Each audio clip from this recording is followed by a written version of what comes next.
Ini ya Kang, jadi judul skripsinya, judul penelitiannya, rancang bangun sistem informasi, ya, monitoring perkembangan proyek menggunakan framework Laravel. Oke. Nah ini versi berapa Kang framework Laravel? Di sini versi 9, Pak. 9 versi terbaru ya. Mungkin di latar belakang kan, jadi di dalam penelitiannya ada problem apa gitu. Ya, Pak. Dan jadi di latar belakang ini sih sebenarnya ada karena di kemajuan teknologi gitu, Pak. Kemajuan teknologi sistem informasi jadi punya dampak positif pada proses bisnisnya gitu, Pak. Karena ada kemajuan tersebut di perusahaan, di sini disamarkan perusahaannya sama dengan kata XYZ masih Ya, menyimpan dokumen proyeknya dalam bentuk kertas, ya. dalam bentuk Mm, mm, kertas. mm. Nah, terus selanjutnya di dalam perusahaan tersebut juga tidak seragam standar formulir atau formulir kerja yang digunakan oleh karyawan yang ada di PT tersebut gitu, Pak. Oke, baik. Jadi mungkin belum terkomputerisasi ya untuk dokumennya, kemudian untuk alurnya mungkin kalau misalkan butuh approval di bawah-bawah gitu ya, kertasnya ya, proses checking itu memakan banyak waktu ya. Nah, kendala dari latar belakang ini apa Kang? Kendala yang di PT XYZ ini. Kendalanya itu jadi waktu mengelola dokumennya si PT XYZ ini si para pemimpinnya atau manajernya itu harus mengeceknya, Pak, yang kayak disebutin Bapak tadi, mengecek proyek yang dilaksanakan atau proyek yang dilaksanakan itu ke karyawannya gitu, ke masing-masing. Kan itu lumayan banyak gitu Pak proyeknya Iya, di dalam satu PT tersebut. iya. Nah, itu Enggak, adalah salah satu kendalanya. ya, enggak 5 atau 7 project ya, tapi banyak project ya. Iya, Pak. Nah, kemudian rumusan yang diangkat nih, Kang, dari latar belakang ini apa kira-kira? Rumusannya itu yang pertama ya, Pak. Di sini Ya, bagaimana cara merancang dan mendesain sistem informasi pengelolaan dokumen agar mampu dulu, Pak, agar mampu menyimpan oke. hasil dokumen proyek. Terus yang kedua yaitu bagaimana membangun website yang dapat menampilkan hasil perkembangan proyek dari yang mampu menghasilkan dokumen proyek menyimpan gitu, Pak. Dan sekarang dapat menyimpan perkembangan proyek serta menampilkan formulir standar kerjanya, Pak. Gitu, Pak. Oke. Jadi outputnya sudah bisa menjawab rumusan ini ya. Nah, di poin pertama itu kira-kira desainnya itu ada apa aja, Kang? Di desainnya itu menggunakan diagram apa aja untuk menjawab rumusan masalahnya. Nah, di sini desainnya itu Pakai eh, UML ya, Kang ya, desainnya. UML, Pak. Oke. Dijelaskan Oke. di metodologi sih, Pak. Ya. Ada diagram apa aja? Use case ya. Use case, Use case, oke. activity, Activity, sequence, dan sequence, class diagram. dan class diagram. Oke. Nah, jadi masing-masing diagram tadi saling terkonfirmasi ya. Dari use case, terus ke activity, dan seterusnya. Nah, itu eh, output yang digunakan untuk menjawab rumusan masalah yang pertama tadi ya. Iya, Pak. Oke, nah kemudian yang kedua nih, yang menarik adalah produk ya, berarti menghasilkan produk ya dari tugas akhir ini ya Kang ya. Iya, Pak.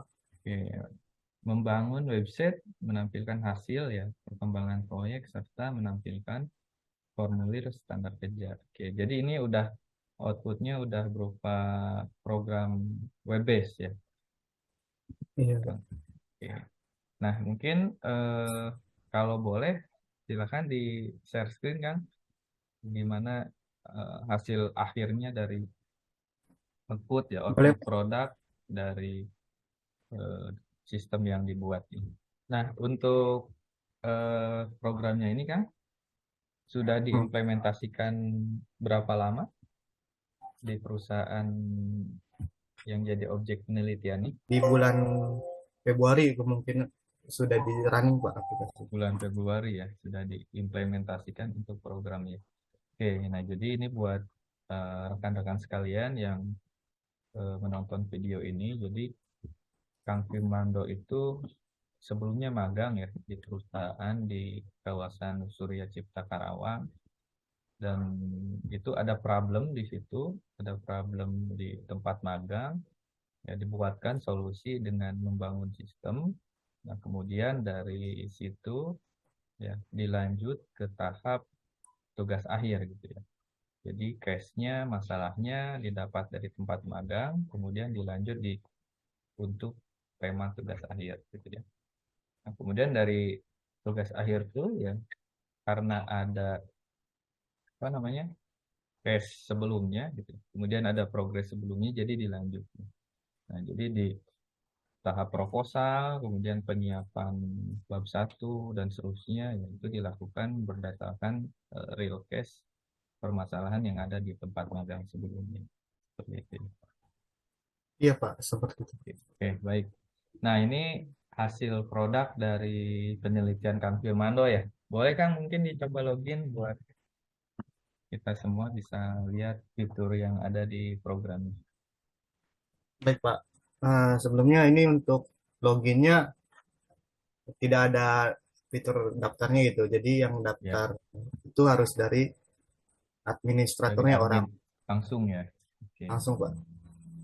Karena Sini ini kita, bukan untuk publik ya, ini khusus untuk perusahaan. iya Pak, betul Pak. Boleh Kang? Langsung sambil login. Boleh Pak. Ini kita masukin nomor induk karyawan sama passwordnya yang udah Password. terdaftar. Oke. Sini ada 3 hak akses. Oke. Hak akses staff, Start. eh, Oke. supervisor, atau Supervisor. manajer, merangkap, dan juga administrator. Oke. Di sini yang login itu apa? Masih kelihatan? Kelihatan nggak Pak?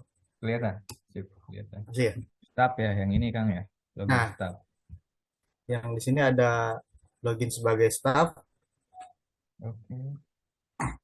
Di sini ada, kalau di staff itu lebih termasuk dominan dua, tidak termasuk sebagai dominan yang ada pada sistem ini, tapi dia Oh, tetap memiliki fitur gitu. Di sini oke. ada dua fitur utama pada staff. Yang pertama adalah mengelola proyek Oke. dan juga standar formulir kerja. Kita lihat dulu, boleh didemokan Pak? Boleh silakan coba salah satu project dilihat isinya. Atau yang sembilan Nah, puluh lima persen aja Kang progresnya. baik Pak. Ini ada salah satu proyek yang akan dikerjakan itu di PT tersebut. Iya. Eh, Sini ada nama proyeknya, detail atau rangkuman dari proyek yang perlu dilihat gitu. Nah Kang, ini di perusahaannya di bagian unit apa Kang? Kalau ini di perusahaannya di bagian engineeringnya, Pak. Engineering. Oke. Iya, Oke. Nah di sini ada fund request ya. Kemudian seterusnya sampai ke installation dan close ya. Nah jadi ini iya, Pak. tuh apa namanya tahapan ya Kang ya. Di sini bisa kita lihat tahapan atau progres proyeknya itu udah sampai mana gitu ya, udah ada di mana nih gitu ya. Iya, Pak. Betul, Pak. Oke. Sini ada tahapannya. Di sini ada budget-budget yang telah terpakai gitu, Pak. Hmm. Lalu setiap user itu, staff itu harus melaporkan dari tab-tab ini. Dan di tab-tab ini banyak eh, jenis-jenis tipe file yang harus dilaporkan kepada supervisor gitu. Jadi termasuk filenya itu file progress gitu ya, file mungkin file perjanjian juga ada ya, file purchasing gitu ya, pembelian Iya barang dan Pak. seterusnya ya. Oke, jadi rekan-rekan mungkin untuk filenya itu bisa custom atau disesuaikan dengan kebutuhan perbagian gitu ya. Tapi untuk detail filenya kita tidak bisa publish di sini ya, karena itu sifatnya konfidensial milik perusahaan. Seperti itu ya Kang ya, kira-kira Iya ya. Pak, begitu. Oke. Nah, ini jadi ketika ketika progres udah 95% artinya apa nih Kang? Mungkin ada yang belum tahu nih rekan-rekan sekalian. Di progres 95% ini waktunya untuk disetujui gitu Pak sama Oke. pihak manajer untuk bahwa laporan terakhir ini itu harus disetujui dulu disetujui dulu oleh pihak manajer atau supervisor untuk bahwa proyek ini sudah selesai gitu Pak. Selesai ya, sudah finish gitu ya. Iya Pak. Oke. Nah, mungkin boleh ke ini akses staff ya. Kalau Iya Pak. akses user yang dua lagi kan Supervisor mungkin boleh di demo kan? boleh Pak. Oke. Nah, jadi walaupun hak aksesnya berbeda, ya form loginnya tetap satu ya. Iya Pak. Ya, ini skenario dari software engineeringnya seperti ini ya. Oke, ini yang login apa Kang? Akses apa nih? Ini sebagai supervisor Pak. Supervisor. Oke. Wow, ini dashboardnya ya. Iya Pak. Dashboardnya cukup detail ya. Ada yearly project. Oke. Ada Ini budget control ya. Budget control ini untuk apa Kang? Mungkin bisa dijelaskan. eh, di budget control ini dia di bagian tahap purchasing Pak. Jadi yang lebih dominan dikontrol itu di bagian purchasing untuk budget Purchasing. kontrolnya Pak. Oke. Budget yang terpakai di tahap-tahap purchasing kan ada 4 tahap Pak. Ya. PR, PA, PO ini yang dikontrol oleh supervisor itu yang itunya Pak. Oke. Oke Kang. Nah, kemudian ada fitur apa lagi di supervisor ini? Mungkin bisa di. Seperti yang tadi Pak yang 95% Pak. Ya, oke. Oh Itu kan ini. tadi ada di install mesin ya Pak. Ya, betul betul. Nah, ini seharusnya menunggu satu aja gitu Pak, menunggu di Oh, approve. iya. Ini Kita harus menunggu approval lagi ya, satu lagi. supervisor harus mengecek terlebih dahulu Pak, nggak bisa langsung di approve di sini gitu. Oke, dicek dulu segala sesuatunya apakah sudah sesuai, sudah memenuhi atau Nah, belum gitu ya. untuk diceknya itu menurut supervisor gitu, jadi tidak bisa Ya, hmm, didemokan juga Pak. betul Di betul. sini yang bisa didemokan itu cara mengapprove-nya gitu. Ya, oke. Jika Kita sesuai di approve ya, jika ada perbaikan ya revisi progres gitu ya. iya Pak. Oke, ya. Tadi ini yang install mesin A tadi kalau sudah di approve dia berubah progresnya jadi Jadi 100%. 100%. Oke, baik. Ini cukup complicated ya untuk fitur satu login juga sudah cukup complicated ya. Oke, total keseluruhan project. Nah, kemudian yang setelah supervisor ada lagi akses satu lagi ya. Itu jenis hak akses apa Iya, tuh? Pak. Di sini saya akan login sebagai administrator Pak. Admin. Oke. Admin itu termasuk tadi menambahkan user ya. Iya Pak. Untuk dashboard admin simpel aja gitu Pak. Dia Hmm. jadi untuk mengelola user gitu. Mengurai user. Di admin itu ada berapa fitur kan? Hmm, untuk fiturnya itu sebenarnya satu gitu Pak. Oke, Karena ini. Karena waktu lagi kebutuhannya, oke, kebetulannya kebutuhannya hanya tambah user ya. iya Pak. Ya mungkin nanti untuk kedepannya ya, karena kan ini masih digunakan ya, walaupun Iya, apa dari event magang gitu ya, tapi untuk produknya masih digunakan sampai sekarang gitu ya. Ya siapa tahu nanti kedepannya karena sudah lulus nih, sudah jadi eskom gitu ya, nanti bisa bisa ada kesempatan untuk join di sana gitu ya kan ya.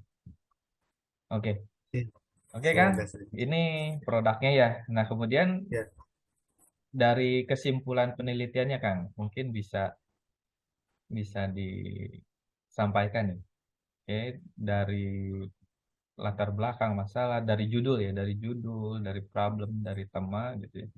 Kemudian permasalahan yang mau diselesaikan gitu ya.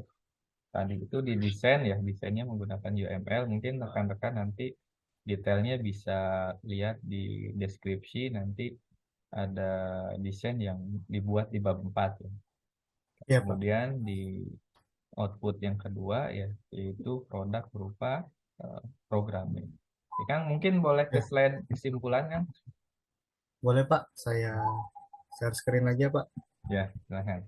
Oke. Nah, Jadi di kesimpulan ini ada dua kesimpulan yang ditarik dari rumusan masalah tersebut. Yang pertama itu ada metode perancangannya, seperti yang sudah dijelaskan menggunakan UML.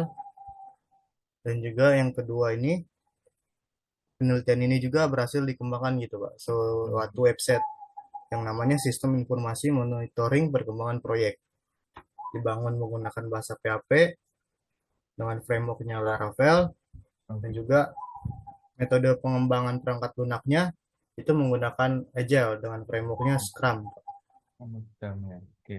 Nah, jadi rumusan tadi yang di slide awal-awal itu ya bisa terjawab dan sudah terjawab dengan tadi ya desain UML ya begitu kompleksnya ya dengan beberapa user access gitu ya. Hmm, Nah, kemudian turun ke activity itu aktivitas alur proses gitu ya dari awal sampai akhir. Nah, kemudian di poin 2 ini produknya itu yaitu program yang sudah bisa terbuat ya dan sudah menjawab kebutuhan ya, kebutuhan yang ada di industri yang tadi kita bahas gitu ya. Oke, Kang. ya, Kemudian ya dari penelitian ini pengerjaannya berapa lama, Kang? Dari seminar proposal? dari seminar proposal itu karena saya lihat coba ya Pak, maaf Pak. Itu saya mulai dari tanggal 15 bulan 3 Bulan 3 ya. sampai dengan sampai sidang kolokium itu Untuk sidang sampai tanggal 3 bulan 7. bulan Kurang 7 lebih ya. sih dari awal pembuatan nol banget sampai Hmm, kalau sidang kolokium seminar hasil itu 4 bulanan Pak. 4 bulan ya. Dan ini rekan-rekan sekalian sebetulnya 4 bulan itu produknya itu mulainya dari pas magang ya. Iya, Maksudnya start programnya itu ya produk programnya. Jadi untuk di 4 bulan tadi itu penulisan ilmiah gitu ya dengan problem atau case yang diambil yang didapat di awal magang gitu ya. Nah, buat rekan-rekan sekalian, jadi ini adalah bukan bukan sidang kolokium ya atau bukan sidang tugas akhir tapi ini pembahasan ulang gitu ya dengan lebih santai gitu ya dengan ya untuk intinya sih untuk mendokumentasikan gitu ya. Siapa tahu rekan-rekan sekalian ada yang membutuhkan atau memberi inspirasi buat yang lain. Gitu ya, Kang. Jadi untuk sidangnya kemarin offline ya kita ya. iya Pak, offline Nah, Pak. offline dan itu sudah karena sudah memasuki endemi katanya ya. Jadi perkuliahan termasuk ke sidang yudisium, sorry kolokium ya, kolokium itu sudah offline ya. Mungkin ada satu tahap lagi ya, Kang, untuk peresmian Eskom ya, yudisium Iya ya. itu Pak, judisium Pak. Tapi Oke, yang lumayan itu di kolokium Pak. kolokium ya pastinya ya. Experience-nya Mm-mm. lumayan deg-degan gitu Pak. Ketika Deg-degan ya pastilah yang butuh effort yang lebih banyak gitu ya, konsentrasi ya, termasuk waktu dan sebagainya gitu ya. Oke, Kang Firmando, sebelumnya terima kasih waktunya ya buat kita ngobrol-ngobrol. Ya, sekali lagi selamat sudah menempuh 2/3 ya, iya dua Pak. per tiga tahapan gitu ya, tinggal satu lagi dan yudisium sebetulnya pengukuhan sih, hanya pengukuhan. Yang penting proses besarnya itu di kolokium. Oke, Kang Firmando, terima kasih ya waktunya. Eh, Mungkin itu saja yang kita bahas pada kesempatan kali ini. Buat rekan-rekan yang Hmm. boleh silahkan eh, bertanya atau sharing tentang apa yang didapat di kesempatan kali ini. Oke, terima kasih.